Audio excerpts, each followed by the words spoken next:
let me jump straight away, if that's okay with you, into the way we're looking at the business as such. So first of all, your book is about getting 1 million followers for a brand.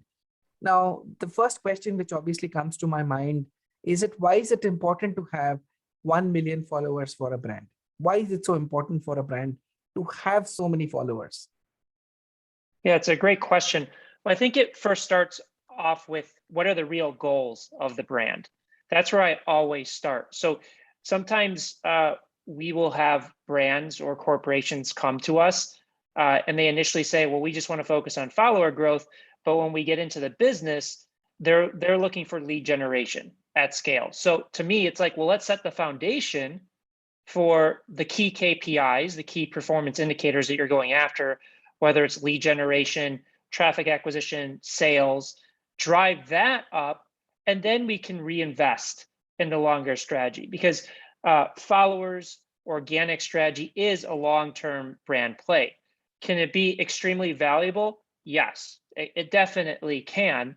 But again, it's like, what does a business need today? What does a corporation need today? And let's start there. It's like, if you need leads or sales, why would we focus on generating a follower and then trying to convince that follower to turn into a lead or a customer, versus let's just go after the lead or the customer first. And then when we have that system scaling, it's profitable, driving the growth that we're looking for, then we can really look at how we maximize social audiences.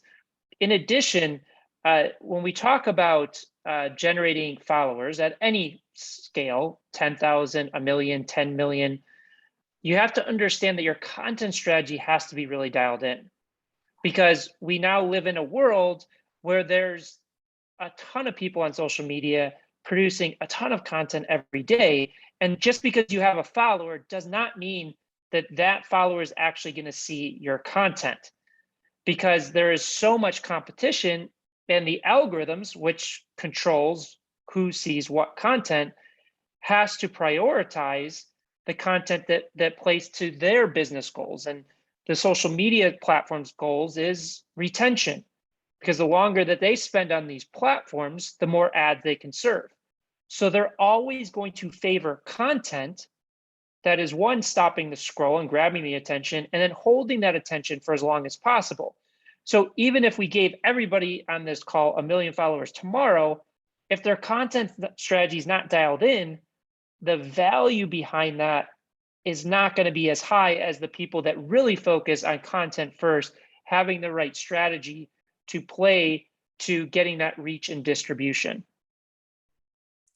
Absolutely. I think, Branden, you said it absolutely very accurately. And this is probably one of the dilemmas people face, which is that, what is their objective? What do they really want to get at finally from their social media engagement? Is absolutely crucial to define right upfront. So, you mentioned having the correct content strategies, probably very, very keen to achieving this success and making something out of your 1 million followers in line with what your strategy is. But in your view, what is the most common mistake brands and people make when they're actually looking at creating followership? Yeah, so let me actually, if you would mind, if I could just share just a few slides quickly to kind of answer that question, because I think it's a really pertinent and important question that I want to make sure that we answer properly. I mean, first, just starting off, kind of the world that we live in that kind of creates that problem that people run into is, like, as we all know, the world has completely shifted over the past 20 years. But what we find is people's approach to marketing and content hasn't really adapted with that changing market. So let's just go back to 2001.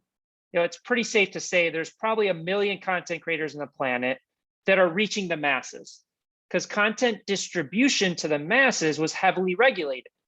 You had to go through a newspaper, a television, a radio station to reach that. So not everybody had access to it. Versus you fast forward to today, there's now 3.96 billion content creators on the planet. producing hundreds of billions of messages and content into the world every day. And unfortunately, that means that we're competing against all of them. So as a business owner, as a corporation, you're not just competing against your direct competition anymore. You're competing against every piece of organic content, every ad out there. So like it or not, you're competing with a Kim Kardashian, Jimmy Fallon, political content, and even that teenage influencer down the street, which makes it extremely, difficult to stand out. And that's where a lot of people are going wrong with their content. And, I'm going to walk through, we have a viral content engineering process that we've developed based upon this. And we've used this viral content engineering process to generate over 50 billion views organically, hundreds of millions of followers for our clients, and billions in revenue. And the first place to start is, it's kind of interesting because in science, we leverage centuries of trial and error data and experience to make our advancements. Yet we find when it comes to content, we discard millions of data points that are available to us, oftentimes for free, just so that we can be original, to just do something completely different, and the question is why? It's kind of like this analogy of reinventing the wheel.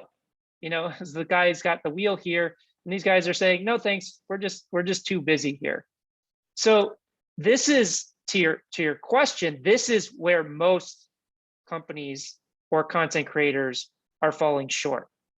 Is everybody, and I see this over and over again, we start with brand guidelines. The brand guidelines then drive our creative ideation process. And then from creative ideation, we go to monthly and quarterly content plans.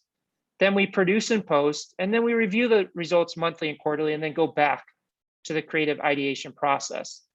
Now, this doesn't work because it's minimizing the impact of data on the creative decisions. Again, it's a brand guideline that is guiding that process. And the reality of the situation is nobody's logging onto social media to say, I want to see branded content. I want to see a brand logo. I want to see, what brand's mission. They're going to engage with stories. So this model doesn't take advantage of the opportunistic agile creative output to really understand and maximize what works in the algorithms today. Because again, the algorithms control reach and distribution. And this model is completely reactive. There's really no process in place for accountability, iteration, and growth based upon these granular results. Right. And at the end of the day, and a lot of people say this, oh, well, going viral is luck. It's not. It's just the process that you're using it is relying on luck to hope that it works. So this is the viral content engineering process that we've developed over the past 17 years of starting at the earliest stages of social media and scaling to where it is today. If you notice, there is nothing on here that talks about brand. It's not to say that you can't integrate brand into it, but it's starting with research. Is we are always starting with references. What is working? What is not working? And oftentimes, when you look at the competitive landscape, people always start with their competitors. But because brands are failing 99% of the time, if you're looking at your direct competitors, yes, it can tell you what not to do. But I would say most brands are looking at their competitors to inform what they should do. So oftentimes when we're working with brands in this research phase, we're going into completely different industries, looking at influencers and other content creators that are having that success to then inform our creative and ideation process. So we're using this research to really do our hypothesis building, to drive our creative ideation process. So it's based on data and science.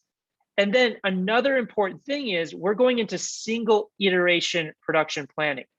Most brands are creating a slate of what are we going to produce for the next quarter. What we're talking about is each piece of content should be produced individually so that we can review the results and understand whether our hypothesis held true, so that we can then go back to the research phase and keep fueling it. Because if we're just creating a whole slate of content, it makes it very difficult to understand what is driving success or lack thereof. And it also puts you in a position where you're not agile enough to keep, enhancing your overall performance.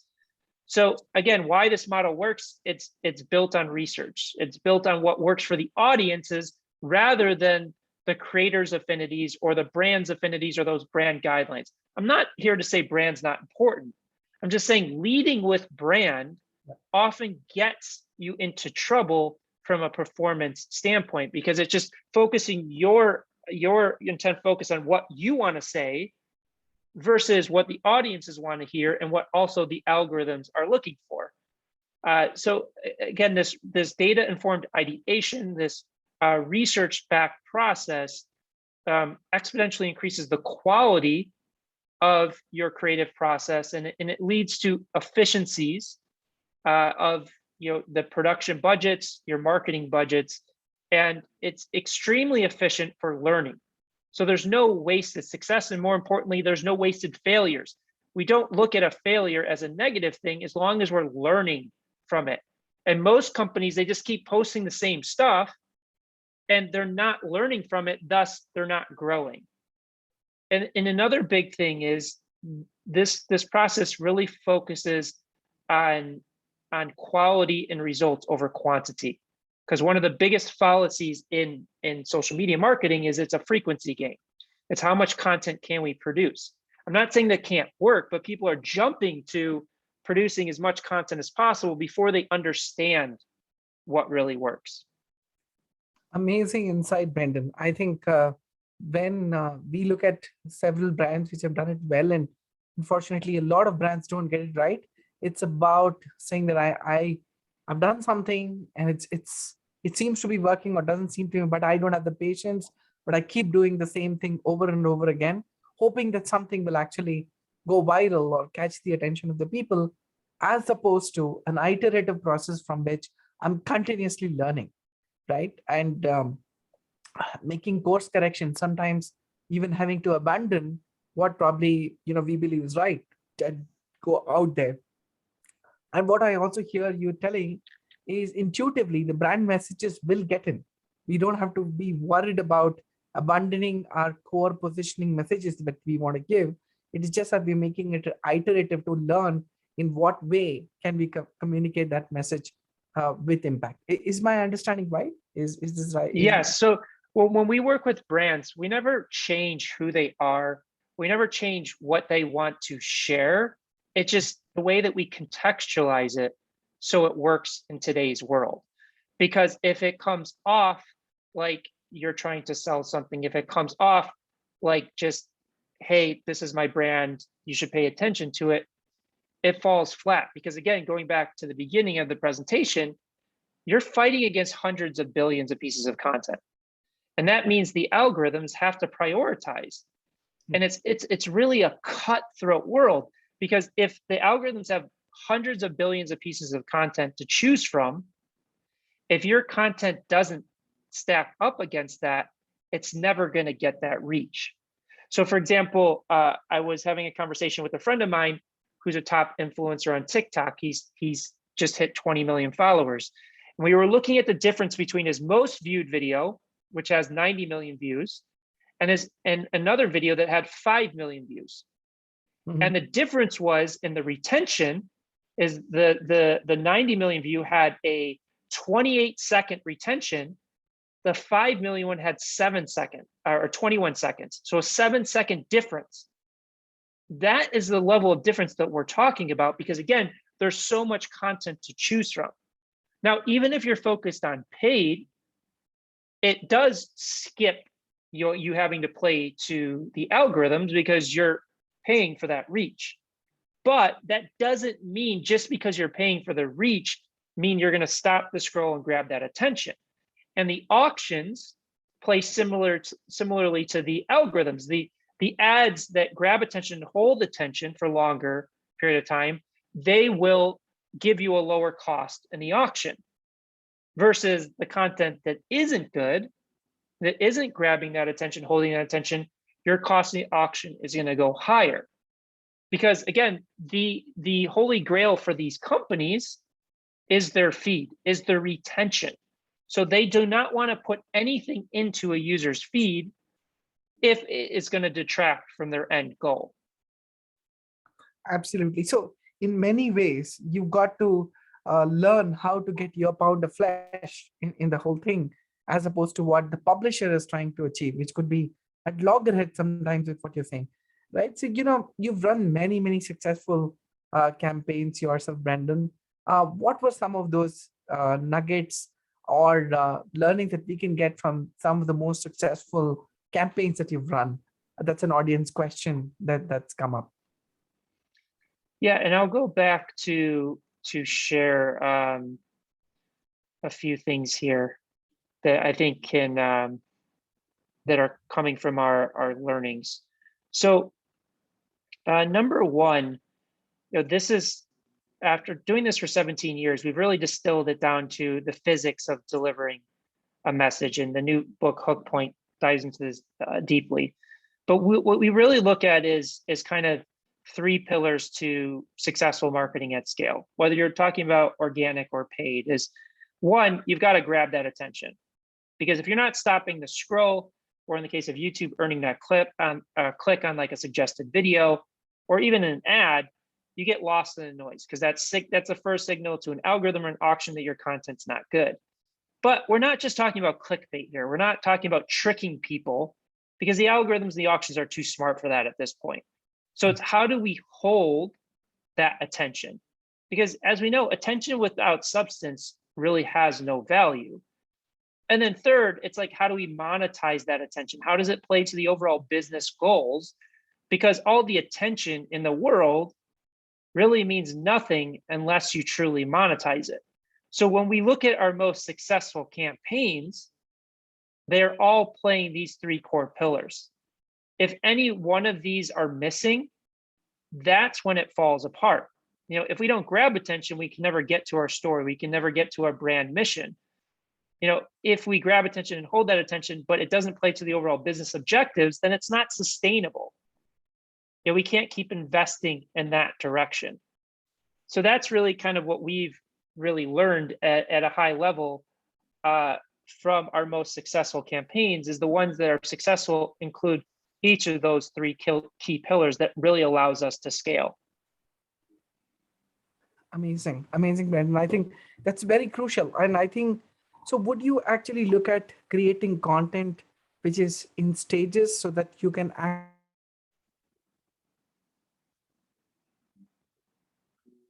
grabs the attention, holds the attention, and continues the engagement? Yes, we look at it every piece of content, every piece of strategy. Now, does that mean that every piece of content needs to sell something? No. Sometimes we are building content just to grab that attention and hold attention, so that we can acquire audience, we can acquire reach. And then the beauty of these social platforms and media buying platforms, you can always retarget.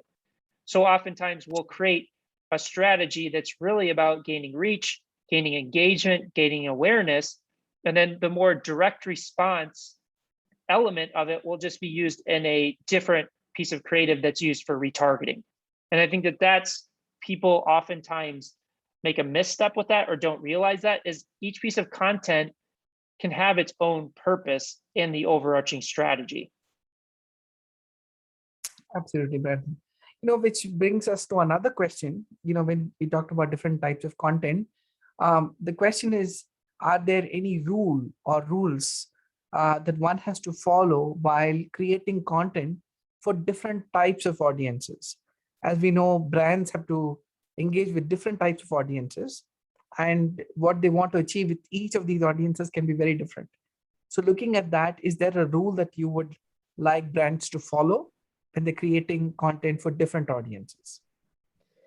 Yeah, to me, and where we have a lot of success and where brands typically fail is, again, going back to the algorithms, they want content that's going to hold attention with the most amount of people possible. So oftentimes we're working with clients of, how can we make this message or this piece of content interesting and engaging for the general population, but also plays to that core target that we're trying to speak to. Because the minute we create a piece of content for a very specific niche audience, and the algorithms try and test it outside of that niche audience and they see it falls flat, it's going to nosedive your reach, and then you're not going to reach your core audience. Now that's for organic. Paid, you have a little bit more flexibility with hyper targeting those messages. But again, what it comes down to is, how are you contextualizing this to stop the scroll? And then what is a story that you're telling to hold that attention and increase the retention graph as much as possible from both in a paid and organic perspective?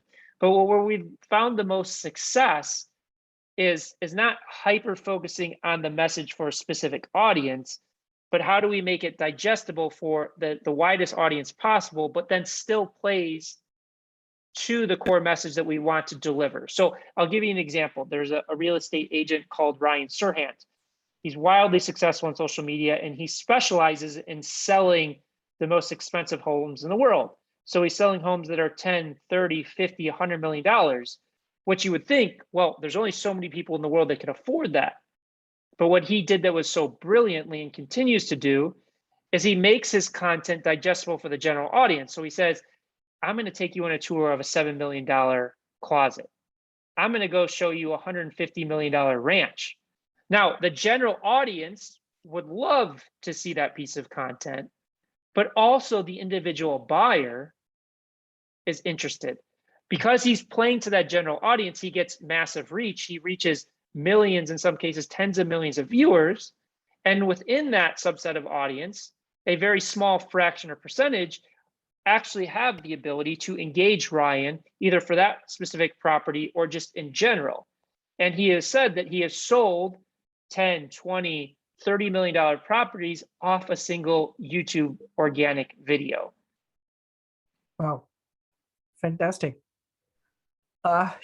We can go on and on, Branden, with you, but yeah, I know we're running short of time, but we'll not let you go without asking you probably a very, very fundamental question that marketers get asked all the time, which is ROI is a fundamental and inescapable.